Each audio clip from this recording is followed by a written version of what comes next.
Hello friends, आता आज आपण नॉन ट्रेडिंग कन्सर्न किंवा नॉट फॉर प्रॉफिट कन्सर्न या टॉपिकमधील ऑब्जेक्टिव्ह सगळे पाहणार आहोत.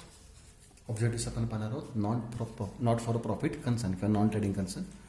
पहिला ऑब्जेक्टिव्ह आहे सिलेक्ट मोस्ट अप्रोप्रिएट अल्टरनेटिव्स. आपल्याला ऑप्शन्स दिलेले आहेत. Not for profit concern renders म्हणजे प्रोव्हाइड करणे, पुरवणे. नॉट फॉर प्रॉफिट कोणत्या सेवा पुरवतात तर सोशल सर्व्हिसेस पुरवतात. ह्याच्यामध्ये कमर्शियल इंडिव्हिज्युअल ग्रुप दिले. सोशल म्हणजे याच्यामध्ये कोणतं ऑब्जेक्टिव्ह असणार आहे? Social services to public. Social service म्हणजे सेवा सुविधा पुरवल्या जातात. डोनेशन फॉर स्कॉलरशिप फंड मी सांगितलेलं आहे. डोनेशन जनरल पर्पजसाठी असेल तर तो इन्कम आयटम आहे, आणि जर स्पेसिफिक पर्पजसाठी असेल तर तो लायबिलिटी साईडचा आयटम आहे. आणि मी सांगितलेलं आहे तोही पॉईंट लक्षात घ्या. जर रेव्हेन्यू शब्द वापरला तर इन्कम अँड एक्सपेंडिचरला पोस्टिंग असतं. जर कॅपिटल शब्द वापरला तर बॅलन्स शीटला पोस्टिंग असतं. तर हा एक तर इन्कम आहे, आणि इन्कम म्हणजे रिसीट आहे, आणि ॲसेट साईड लायबिलिटी साईडला दाखवणार आहे. म्हणजे कोणती रिसीट आहे? कॅपिटल रिसीट आहे. मग दोन शब्द कायमस्वरूपी लक्षात ठेवा. आता रेव्हेन्यू शब्द त्यांनी वापरला तर रेव्हेन्यूचं पोस्टिंग इन्कम अँड एक्सपेंडिचरला होईल, आणि जर त्यांनी कॅपिटल शब्द वापरला तर कॅपिटलचं पोस्टिंग कुठे होणार आहे? बॅलन्स शीटला होणार आहे.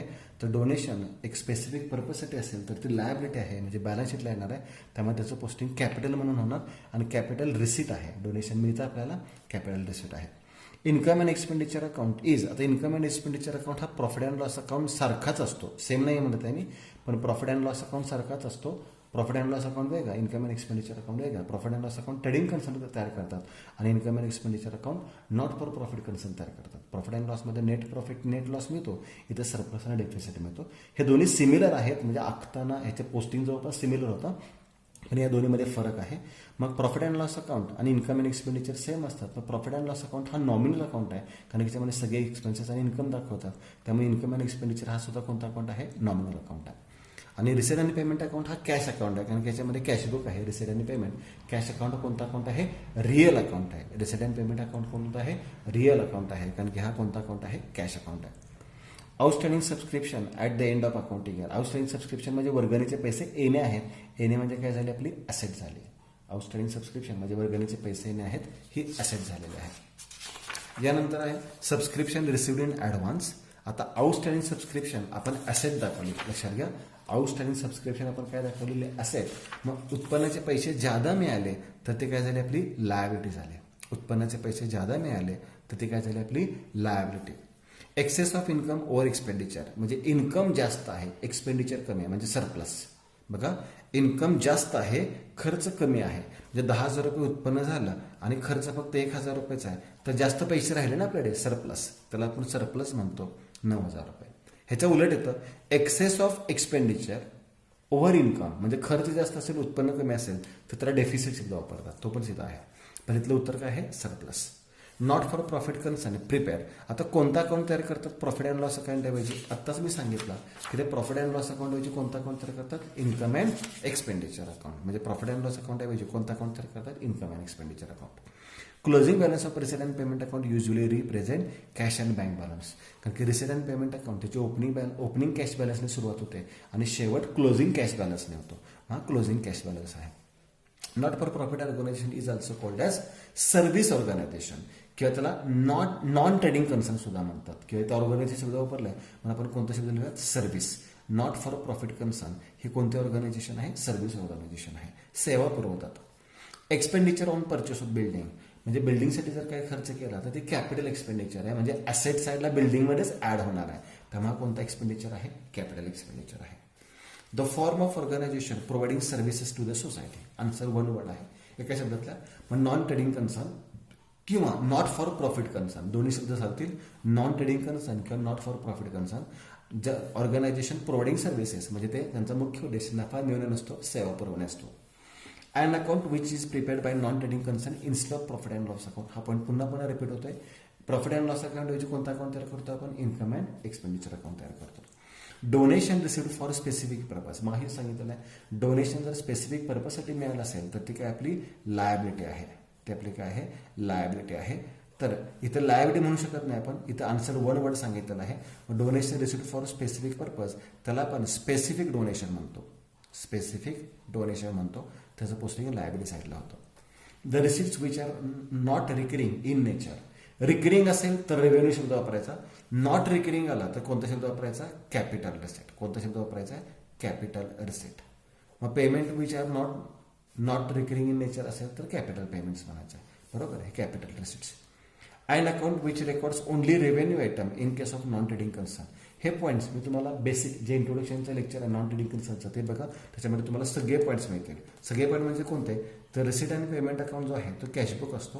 ह्याच्यामध्ये रेव्हेन्यू आणि कॅपिटल दोन्ही आयटम दाखवतो आपण. Revenue receipt, revenue expenditure, capital receipts, capital expenditure. परंतु जो इन्कम अँड एक्सपेंडिचर अकाउंट तयार करतो ह्याच्यामध्ये फक्त आणि फक्त रेव्हेन्यू रिसिट्स आणि रेव्हेन्यू एक्सपेंडिचर दाखवतात आणि बॅलन्स शीटला फक्त कॅपिटल आयटम दाखवतात. याचं एक्सप्लेनेशन त्या लेक्चरमध्ये केलं, ते जर बघितलं तर तुम्हाला हे ऑब्जेक्टिव्ह क्लिअर होतील. याच्यामध्ये फक्त रेव्हेन्यू आयटम सांगितलं. रेव्हेन्यू आयटम कोणत्या अकाउंटला जातात? इन्कम अँड एक्सपेंडिचर अकाउंटला जातात. Accounts which records only cash transactions. Cash transaction कुठे जातात? रिसिट अँड पेमेंटला अकाउंटला. त्या अकाउंटचं नावच आहे रिसिट अँड पेमेंट म्हणजे कॅश अकाउंट, कॅशबुक म्हणतो आपण त्याला. त्यानंतर आहे the income which is earn during the year, म्हणजे मिळालेलं आहे बट नॉट रिसिव्ड. मिळालेलं आहे, उत्पन्न आपल्याला अर्न झालेलं आहे पण मिळालेलं नाही आहे, त्याला आपण काय म्हणतो? Outstanding income. त्याला आपण म्हणतो outstanding income. Credit balance of income and expenditure. पुन्हा रिपीट करतो मी.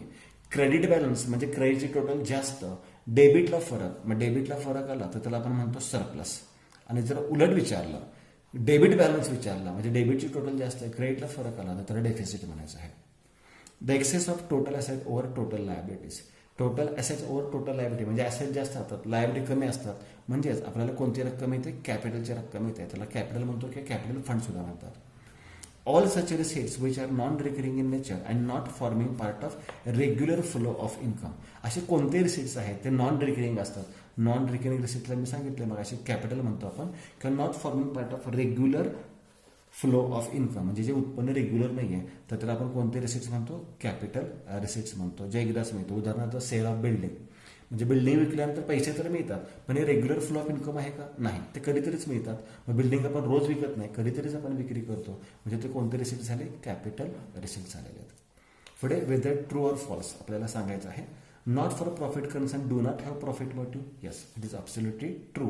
कारण की नॉट फॉर प्रॉफिट कन्सर्न ह्याचा मेन उद्देश काय असतोय? त्यांचा मेन उद्देश रेंडरिंग सर्व्हिसेस. इथे do not have profit motive सांगितलंय म्हणजे यांचा मुख्य उद्देश प्रॉफिट मिळवणे नसतो का?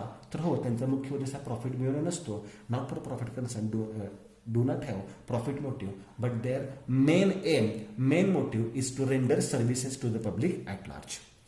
Charitable institution prepare profit and loss account. False. का? तर सांगितलं मी profit and loss account maintain करत नाही. चॅरिटेबल इन्स्टिट्यूशनमध्ये नॉन ट्रेडिंग कन्सर्न आल्या.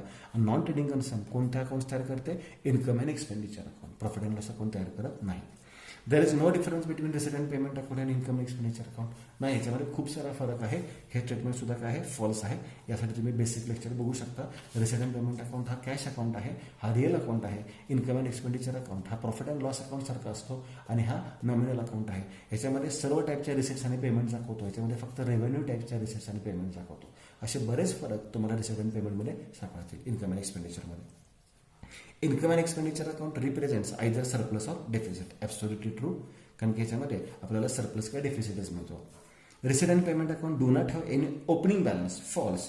कारण की रिसिट अँड पेमेंटची सुरुवातच ओपनिंग बॅलन्स नव्हते आणि शेवट क्लोजिंग बॅलन्स नव्हतं. कारण की रिसिट अँड पेमेंट अकाउंट हा कोणत्या बेसिसवर करतो? आपण कॅश बेसिसवर करतो. त्यामुळे कॅश अकाउंटला नेहमी ओपनिंग आणि क्लोजिंग बॅलन्स असतोच. False. Non trading concern do not prepare balance sheet. False. कारण की नॉन ट्रेडिंग कन्सर्नमध्ये आपण बॅलन्स शीट तयार करतो. बरोबर. ह्याच्यामध्ये इन्कम अँड एक्सपेंडिचर करतो आणि बॅलन्स शीट तयार करतो. Purchase of sports material sports equipment is a capital expenditure. आता याच्यामध्ये थोडीशी संदिग्धता आहे. याच्यामध्ये काहीच पॉईंट महत्वाचे आहेत. स्पोर्ट्स इक्विपमेंटवर जर डेप्रिसिएशन दिला किंवा आता हे स्पोर्ट्स इक्विपमेंट म्हणजे स्पोर्ट्स मटेरियल सुद्धा असतात तर त्याचा आन्सर ते प्रॉपर लिहू शकलो असतो आपण. स्पोर्ट्स मटेरियल जर असेल तर स्पोर्ट्स मटेरियल आपण ॲसेट साईडला न दाखवता आपण तुम्हाला फॉर्मॅट बघितला ना, सॉरी आधीच्या लेक्चरमध्ये तुम्ही आधीचं लेक्चर बघू शकता. एक्झाम्पल जिथे आपण सॉल्व केलं रिव्हिजन केलेलं आहे त्याच्यामध्ये बघू शकता. हा फॉर्मॅट आपण दाखवलेला आहे. ओपनिंग बॅलन्स प्लस ॲडिशन लेस क्लोजिंग बॅलन्स किंवा क्लोजिंग स्टॉक. मग हे जे परचेस ऑफ स्पोर्ट्स मटेरियल आहे हे कॅपिटल एक्सपेंडिचर मांडलेलं नाही आहे. आपण त्याचं पोस्टिंग एक्सपेंडिचरला केलं आहे म्हणजे हे स्टेटमेंट काय आहे? फॉल्स आहे. ॲसेटला आपण पोस्टिंग करत नाही. Income and expenditure account is real account. Income and expenditure account हा रिअल अकाउंट आहे का? फॉल्स. Receipt and payment account real account आहे पण income and expenditure account nominal account आहे. Receipt and payment account contains only transaction relating to current year false. का तर resident payment account एक्झाम्पलच दाखवतो तुम्हाला. याच्यामध्ये करंट इयरच्या आणि लास्ट इयरच्या पण ट्रान्झॅक्शन्स असतात. जो आपला रेसिडेंट पेमेंट अकाउंट आहे त्याच्यामध्ये एक्झाम्पलमध्ये तुम्हाला मी सांगितलंय, याच्यामध्ये पहा हा रेसिडेंट पेमेंट अकाउंट आहे. ह्याच्यामध्ये करंट इयरच्या आहेत, लास्ट इयरच्या आहेत आणि नेक्स्ट इयरच्या आहेत. पण तुम्हाला इन्कम अँड एक्सपेंडिचरमध्ये कधी दिसणार नाही last year current year. Income and एक्सपेंडिचरला फक्त करंट इयरच्या दिसतात. म्हणजे रेसिडेंट पेमेंटला सगळ्या ट्रान्झॅक्शन्स असतात, करंट इयरच्या, लास्ट इयरच्या आणि नेक्स्ट इयरच्या. आणि इन्कम अँड एक्सपेंडिचरला फक्त करंट इयरचे ट्रान्झॅक्शन असतात. तर हे रेसिडेंट पेमेंट आणि करंट इयर सुद्धा वापरला म्हणून मी याला फॉल्स म्हणलेला आहे. Excess of asset over liability is called as capital fund, true. पण वाक्य बऱ्याच वेळा बदलतात. चुकून ते असं सांगतात की आपण हे वाचून जातो फक्त एक्सेस ऑफ असं. मग आम्हाला माहित आहे सर ह्याच्यातून हे एक्सेस सांगितलं तर कॅपिटल मिळतं. चुकीचं आहे. एक्सेस ऑफ ॲसेट जास्त पाहिजेत, लायबिलिटी कमी पाहिजे तरच कॅपिटल फंड म्हणायचं. चुकून जर त्याने असा शब्द सांगितला excess of liability over asset is called as capital fund, गडबडीमध्ये आपण ट्रू म्हणतो तर ते चुकीचं आहे. हेच वाक्य पाहिजे तरच त्याला तुम्ही काय म्हणू शकता, ट्रू म्हणू शकता. फिल इन द ब्लँक्स पाहूयात आपण. Not for profit organisation never engage in. Not for profit organisation trading ॲक्टिव्हिटीजमध्ये एंगेज होत नाहीत. म्हणजे इथे trading activities, never is engage in trading activities. Not for profit organisation is called as service organisation. मग अशीच पाहिलेलं आहे, याला आपण सर्व्हिस ऑर्गनायझेशन म्हणतो किंवा नॉट फॉर प्रॉफिट ऑर्गनायझेशनला नॉन ट्रेडिंग ऑर्गनायझेशन सुद्धा म्हणतो. Receipt and payment account falls under the category of. Receipt and payment account कोणत्या कॅटेगरीमध्ये येतो, real account. Okay, receipt and payment account म्हणजे कॅश अकाउंट सारखं आहे आणि कॅश अकाउंट हा रिअल अकाउंट आहे. In receipt and payment account the summary of cash transactions are recorded. Receipt and payment अकाउंटमध्ये सगळ्या कॅश ट्रान्झॅक्शन्स असतात. Income and expenditure account is similar to profit and loss account in of trading concern. म्हणजे profit and loss account सारखाच कोणता account आहे, income and expenditure. Credit side of receipt and payment account shows cash payments. Credit साईडला आपण payment side म्हणतो आणि debit साईडला receipt side म्हणतो आपण. Income and expenditure account is nominal account. Income and expenditure account कोणता अकाउंट आहे, नॉमिनल अकाउंट आहे.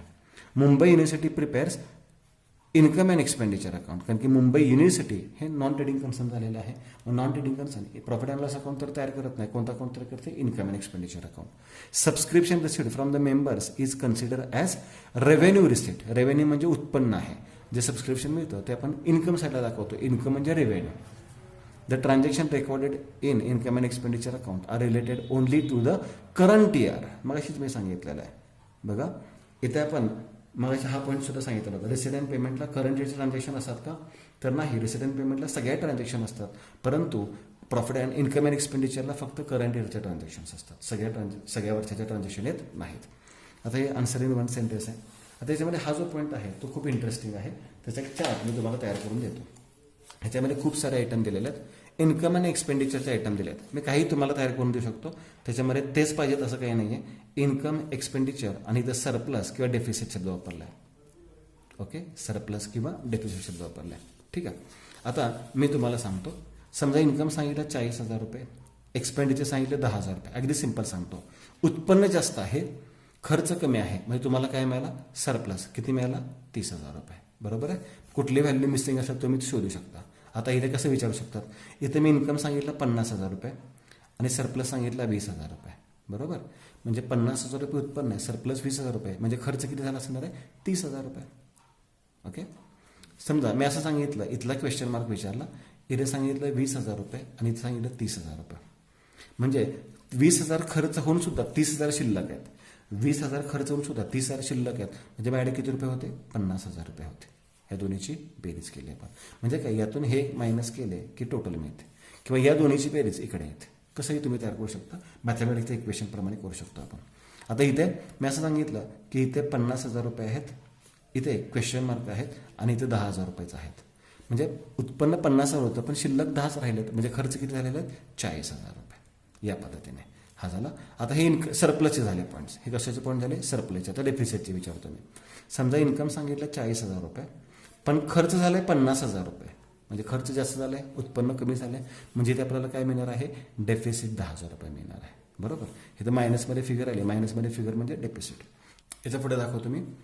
इथं सांगितलं मी 30,000 रुपये, इथं मी सांगितलेलं आहे क्वेश्चन मार्क, आणि इथं मी सांगितलेलं आहे 15,000 रुपये.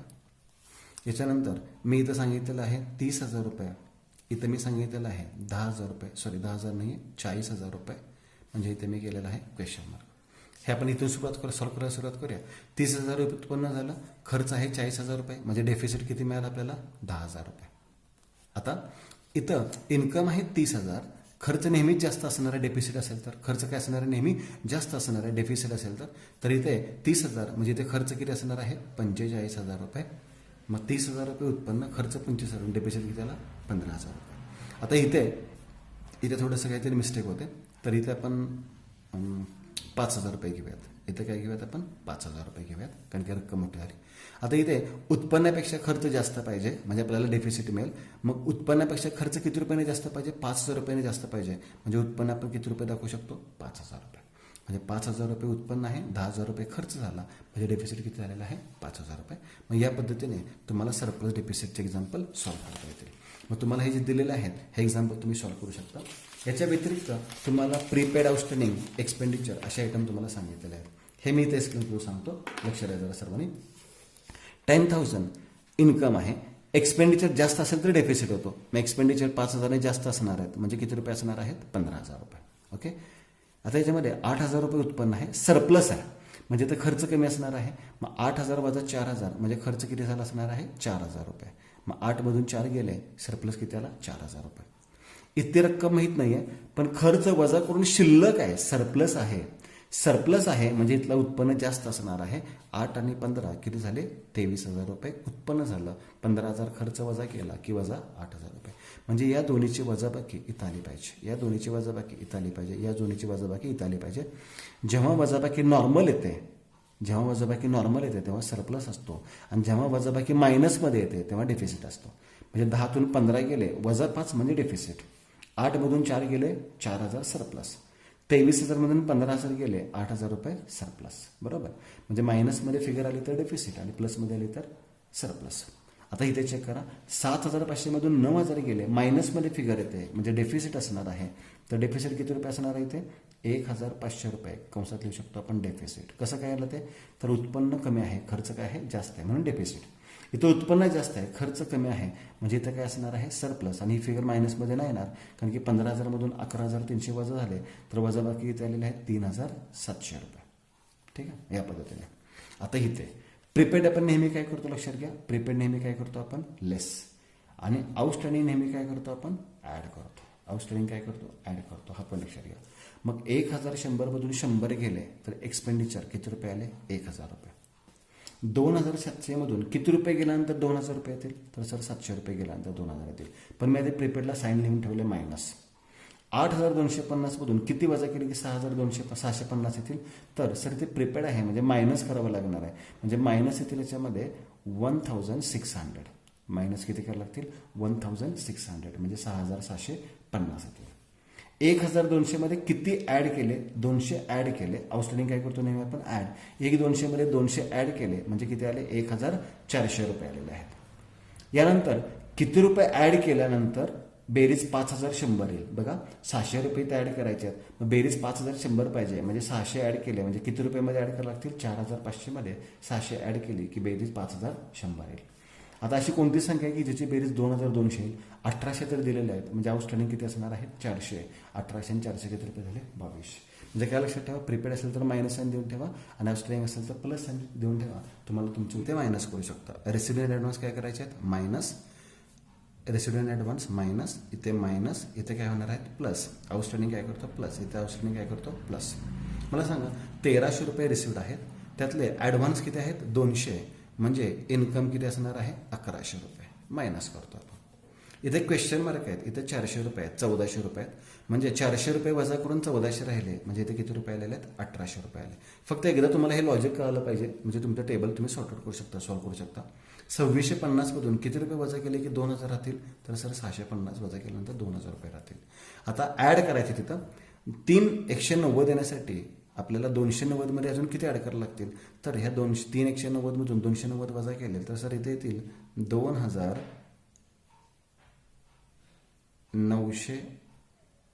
2,900 अधिक 290 म्हणजे 1,390 झाले. 1,700 रुपये मग किती ॲड केले की 2,150 येतील, तर 1,700मध्ये सर 450 ॲड केल्यानंतर 2,150 येतील. 2,600मध्ये किती रुपये ॲड केल्यानंतर 500 रुपये ॲड केल्यानंतर किती येतील सर इथे 3100 रुपये येतील. ओके, म्हणजे हे आउटस्टँडिंग आहे, ॲक्युरेट आहे, ते काय करतो आपण ॲड करतो आणि रेसिडेंट रेव्हन्यूज आहे ते काय करतो लेस करतो. तर हा फॉर्मॅट व्यवस्थित लक्षात ठेवा. पण तुम्हाला सुरुवातीला काय दिलं, शेवटी काय दिलं, हे पण तुमच्या लक्षात आलं पाहिजे. आता ह्याचं कॅल्क्युलेशन बघूया. हे कॅल्क्युलेशन फायनल अकाउंटप्रमाणे खूप सोपं आहे. 10% डेप्रिसिएशन ऑन फर्निचर 50,000 आहे, 3 मंथचा काढायचा आहे. मग 50,000 गुणिले 10% म्हणजे 10/100 गुणिले 3 महिन्याचं म्हणजे 3/12 असं लिहून ठेवा. तोंडी कॅल्क्युलेशन करा. 50,000चं 10% 5,000, 6 महिन्याचा 2,500, त्याच्या निम्मा म्हणजे 1,250. मग डायरेक्ट रक्कम लिहा त्याच्या पुढे 1,250. 12% इंटरेस्ट आहे 80,000चा, 12×96 म्हणजे 1 वर्षाचा इंटरेस्ट किती येणार आहे 9,600 रुपये. ठीक आहे, मग 800,000 गुणिले 12/100 करा 9,600. ओपनिंग स्टॉक ऑफ स्टेशनरी, तो फॉर्मॅट मगाशी सांगितलेला आहे, तोच फॉर्मॅट याच्यामध्ये आलेला आहे बघा. ओपनिंग स्टॉक ऑफ स्टेशनरी माझ्यामध्ये पहा आता स्टॉकचा ओपनिंग स्टॉक ऑफ स्टेशनरी किती रुपये सांगितलं आहे, 5,000 रुपये ओपनिंग स्टॉक सांगितलेला आहे, 5,000 रुपये. त्यानंतर परचेस ऑफ स्टेशनरी ॲड करतो आपण, परचेसेस त्याच्यामध्ये ॲड करतो 7,000 रुपये, म्हणजे स्टेशनरीचा बॅलन्स झाला 12,000 रुपये. त्याच्यानंतर सांगितलं आउटस्टँडिंग स्टेशनरी बिल, आउटस्टँडिंग पण ॲड करतो आपण. आउटस्टँडिंग स्टेशनरी बिल किती आहे 12,000, म्हणजे टोटल झाली 24,000 रुपये. त्याच्यानंतर क्लोजिंग स्टॉक सांगितलं आहे, क्लोजिंग स्टॉक आपण मायनस करतो 1,000, म्हणजे युटिलाइज किती झालेले आहेत आपले 23,000, म्हणजे इथे कन्झ्युम किती आहे स्टेशनरी 23,000 आपली बॅलन्स ही फिगर येणार आहे. सॅलरी 10,000 आहे, सॅलरी किती आहे 10,000 रुपीज. आउटस्टँडिंग सॅलरी 5,000 आहे, मग आउटस्टँडिंग सॅलरी 5,000 ॲड करतो त्याच्यामध्ये. मग एक्सपेंडिचरला आले 15,000 रुपये आणि लायबिलिटी साईडला आले 5,000 रुपये. एक्सपेंडिचरला 15,000 आणि लायबिलिटी साईडला 5,000 रुपये. Debit to income and expenditure account किती रुपये सांगणार आपण 15,000 रुपये. लायब्ररी बुक्स किंमत माहीत नाही आहे, पण 10% डेप्रिसिएशन 5,000 रुपये आहे, म्हणजे राहिले किती 45,000 रुपये. तर हे 10% 5,000 रुपये आहेत, 10% किती आहेत 5,000 रुपये आहेत. तर सांगा 100% किती, 100% किती, 100% असतं तर नॉर्मली. मग 10% बजट 5,000 असेल, 100% किती असणार, त्रिकच गुणाकार करा. कसं करणार 100 गुणिले 5,000 भागिले 10 किती आले 500, आणि हे 2 शून्य अशात 50,000, म्हणजे सर इथे किती रक्कम आलेली आहे 50,000. 50,000चा 10% 5,000 भागिले 45,000 रुपये. Find odd one. Odd one काय, trading account, profit and loss account, receipt and payment account आणि बॅलन्स शीट. तर त्याच्यामध्ये ऑड वन आहे रिसिडेंट पेमेंट अकाउंट, कारण की हा फायनल अकाउंटचा आयटम आहे, फॉर्मॅट आहे. Trading account, profit and loss आणि बॅलन्स शीट हा ऑड वन आहे, हा नॉन ट्रेडिंगचा फॉर्मॅटमधला आयटम आहे. Machinery, furniture, computer, salary. Salary odd आहे का, तर या सगळे असेट्स आहेत आणि एक्सपेंडिचर आहेत. Subscription, stationery, interest received, locker rent received, stationery का, सबस्क्रिप्शन इन्कम आहे. नॉन ट्रेडिंग कन्सर्नमध्ये माहिती आहे सबस्क्रिप्शन नेहमी इन्कम साईडला असते. इंटरेस्ट रिसिव्ड इन्कम आहे, लॉकर रेंट रिसिव्ड इन्कमच आहे. स्टेशनरी एक्सपेंडिचर आहे, तो एक्सपेंडिचर ऑड वन झाला. Reliance industry, Venna Vidya Mandir, Lakshmi hospital आणि मनोज स्पोर्ट्स क्लब. हे स्पोर्ट्स क्लब आहे, हे हॉस्पिटल आहे, हे विद्या मंदिर आहे, म्हणजे हे सगळ्या नॉन ट्रेडिंग कन्सर्न झालेले आहेत. हे ट्रेडिंग कन्सर्न आहे, त्यामुळे ही ऑड वन आहे. सरप्लस, डेफिसिट, नेट प्रॉफिट आणि capital fund. Net profit odd one आहे, कारण की सरप्लस, डेफिसिट हे इन्कम अँड एक्सपेंडिचरचे बॅलन्सिंग फिगर आहेत. कॅपिटल फंड बॅलन्स शीटची म्हणजे ओपनिंग बॅलन्स शीटची बॅलन्सिंग फिगर आहे. नेट प्रॉफिट त्याच्यामध्ये ऑड वन आहे. या टाईपचे कोणतेही एक्झाम्पल जर तुम्हाला सॉल्व्ह करायला विचारले तर ते तुम्ही इझिली सॉल्व्ह करू शकता.